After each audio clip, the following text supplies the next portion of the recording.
Hi everybody, so I'm about to go watch a new horror film about 30-40 minutes called Talk to Me by the Rocker Brothers. Super excited, obviously. It's my most anticipated horror film of the year. Basically, hoping nothing but good things, hope for good direction, good scares, a decent story, something original, something unique that I haven't seen before. Yeah, that's really all I can say. I've heard the high praise about this movie so far. It's the best movie of the summer so far, horror movie wise. Horror movie this summer, so hope for the best.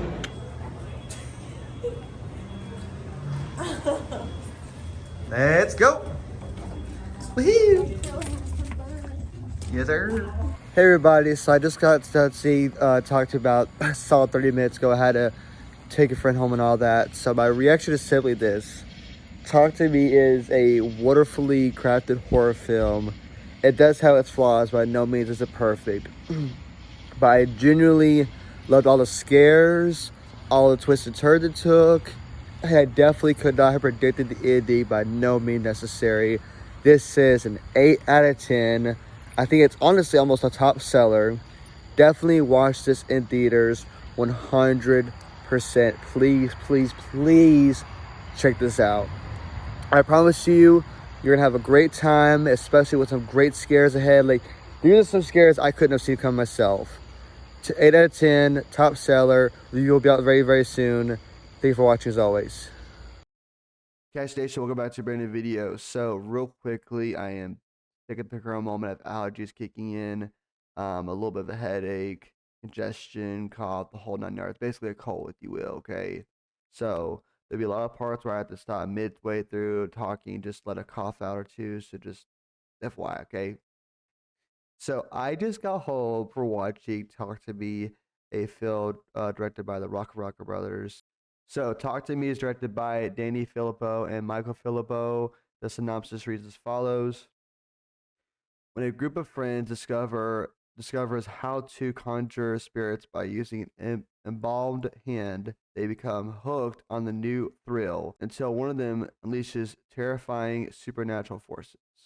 The cast includes Sophie Wilde as Mia, Zoe Turkis as Haley, we have Miranda Otto as Sue, Jet Gasly as Alex, Chris Alazio as Joss, Otis Dungy as Daniel, and Joe Bird as Riley, Alexandria Jansen as Jade.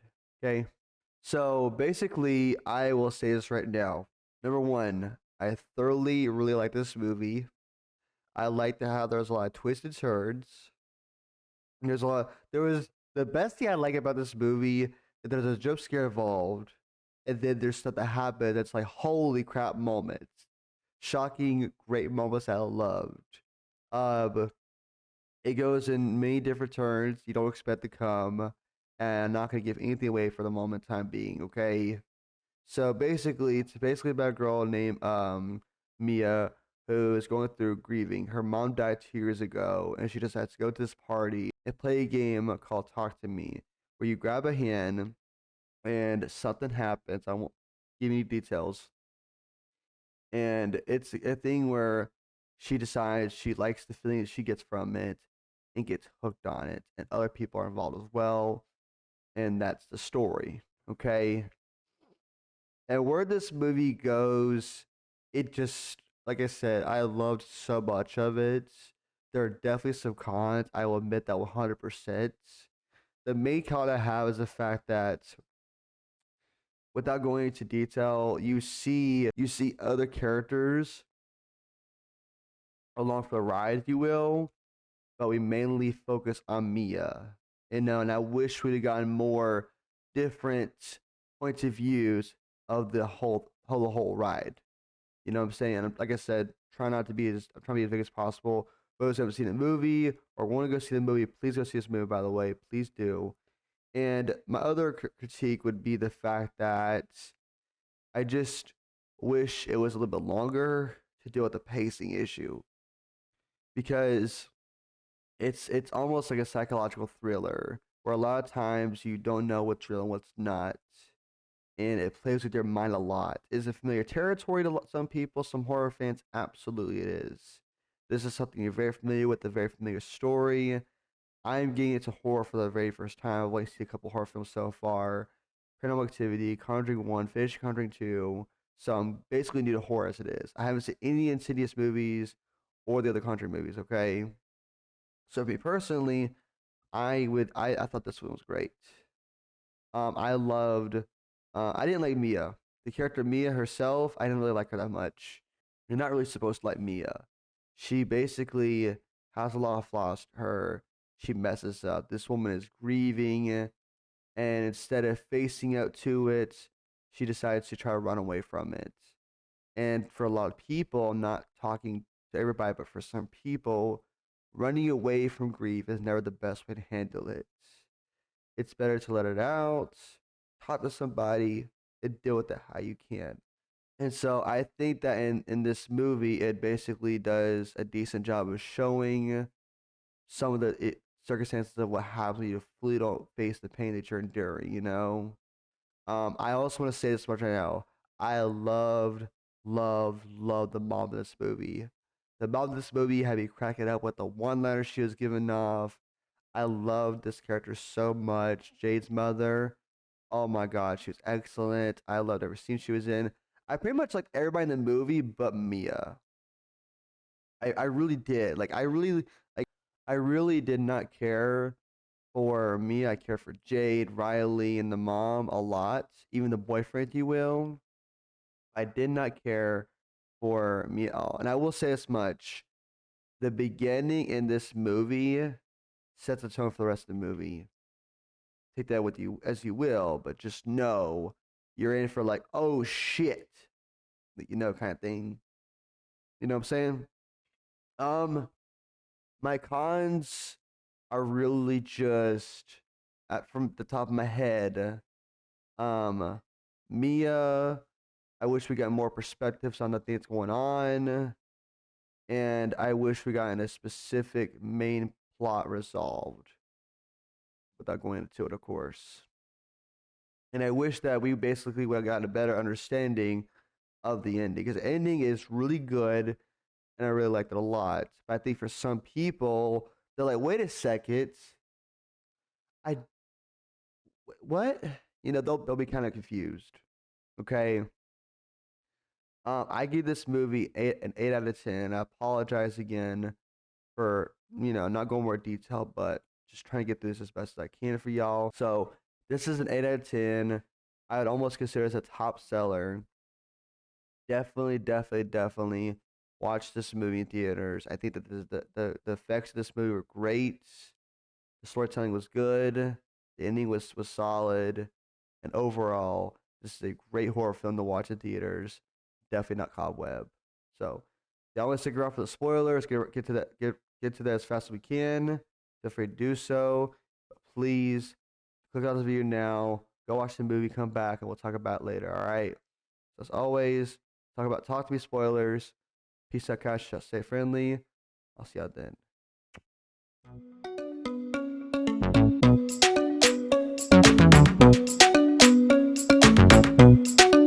All right, so talk to me. What's going on here? So basically, it's about when you grab this hand, you see a demon in front of you, a human that's basically dead. That's between basically the afterlife and going to either hell or heaven, right? And so what happens is in the very beginning of the film, we have a guy named Duncan who is in bad shape. His brother comes through the house. There's a party going on. Gets into a room that there's some scratches on his back.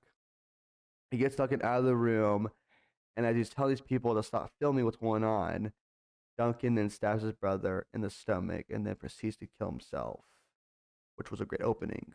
Basically, with Mia, the big thing is she just to get through all of it, goes to this party, and basically she grabs a hand at first and has like, oh shit, scary reaction to it, right?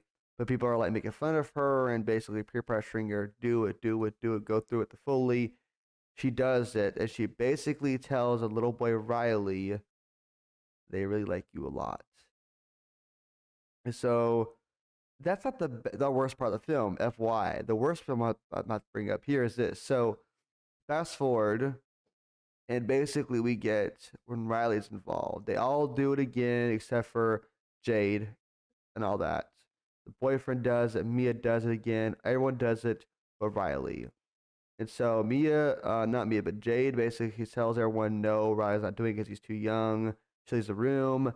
Mia gives the approval. What happens is, again, Mia's mom has been dead for 2 years. She's grieving about her mom and losing her and misses her very much. So when Riley grabs the hand, it's supposed to go on for like 20 seconds, I believe. Basically, she says, he starts crying and says, I'm sorry. And I knew right away what was going to happen. I knew right away he was seeing Mia's mom. And at first, what happens is he basically Mia's mom is speaking through Riley, telling her she's sorry, she didn't want to leave her, and all that, and stuff. And so they stop the timer stops, but Mia insists that they keep going and going and going. And so what happens is, unfortunately, the demon that's in Riley decides to then want to kill him, the host. So Riley begins to bash his head violently against the table he's in front of, to the point to where he tries to even pull his eye out, and they had to stop him literally. Then he basically falls down, goes to another dresser, and he's boom, boom, boom, boom, boom, boom. What happens is Jade walks in at the last second and puts her hand in front of his forehead to stop him from doing the final blow. And that was such a good scene because it was like, holy crap. That was I almost feel like I was there watching that scene. That makes sense. So then fast forward again to the hospital scene. Riley's in bad, bad shape. He's in the shower. His sister and mom are there trying to wash his body off. He's not naked by no means. They're just trying to wash his torso and stuff, or chest, whatever. What happens is he, like, when the mom leaves, it's him and Jade. Riley tries to bite Jade and then falls over and then proceeds to bang his head against the wall and then starts to lick his own blood up that's bleeding from his head. And it's really like, holy shit, fucked up scene. And then basically, fast forward to where we get a couple scenes.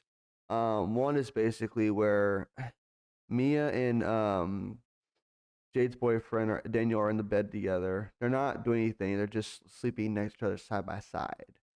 I left for this scene, so I don't know exactly the full context, but I'm assuming he decided to stay with her because he saw how upset she was. The family got mad at her for what happened to Riley. So basically, she wakes up from a nightmare and sees a demon, an older lady, go and start to suck on Daniel's toes. Guess what?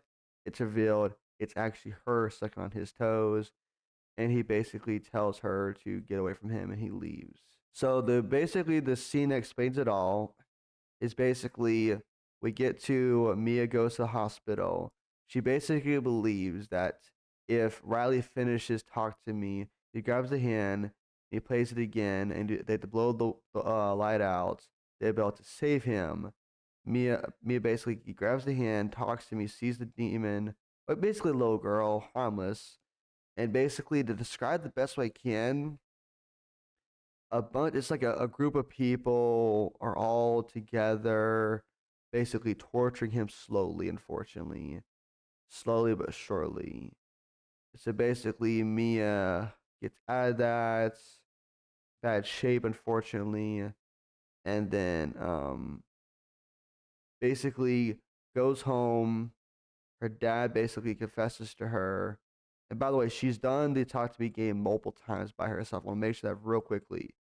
She's done the Talk to Me game twice by herself. Each time to talk to her mother. Her mother, who she sees as her mother, but it's basically a demon manipulating her.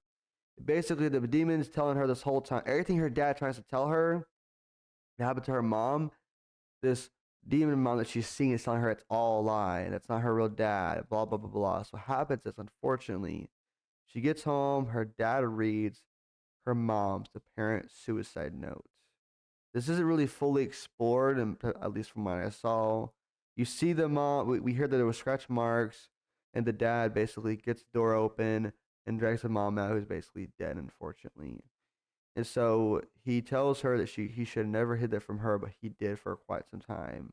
And they both cry and hug about it until the mom in the mirror that Mia's looking at basically says to her, "It's a lie, it's a lie, it's a lie." So then she goes to her room, and her mom is telling her he's coming. Mia's head, she hears a banging, a knocking on the door, as if her dad's trying to get to her. But the thing is, her dad's in the living room just reading the notes and just chilling. And so Mia starts to scream because the dad in her mind got to the door, basically is put on the ground.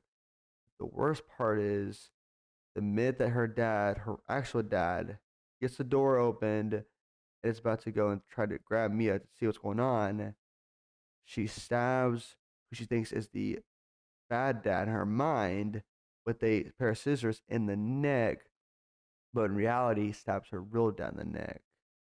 Thankfully, when Mia goes to the hospital to try to kill Riley, Tyson at least, she tells Jade to meet her at her house. Jade discovers her dad, and her dad basically has a cloth on his neck. He's still alive, thankfully, okay? So basically, she goes to Riley. She's about to try to kill him, but doesn't want to. And then Jade's mom comes in to talk to her and basically tell her that she's always been family to them. Basically, asks for a minute alone with the son, and then proceeds to basically they tell him to just end him, put him out of his misery, and kill Riley, right? And so basically, Mia takes Riley out of the hospital near freeway, and she's having her dead mom tell her to just go for it and do it, and she'll watch over take care of him, basically telling him to kill him. At the last second, we see a car hit something, and it's Mia's body on the ground. Mia kills herself in her misery, and Riley's the one that didn't get hurt. He's with his family. And the ending is Mia then goes to the hospital, sees a light at the end, goes to that light, and there's a hand. She grabs it, and there's a person at the other side. Because now she is the demon that is playing the game with other people. She is now in the afterlife. She's dead. So basically, the guy on the other hand says, "Talk to me. I'll let you in." There's that. So in the end, Mia kills herself, and she's now on the other side of the hand. She's no longer the human playing the game. She's a demon playing the game with a human. So there's that.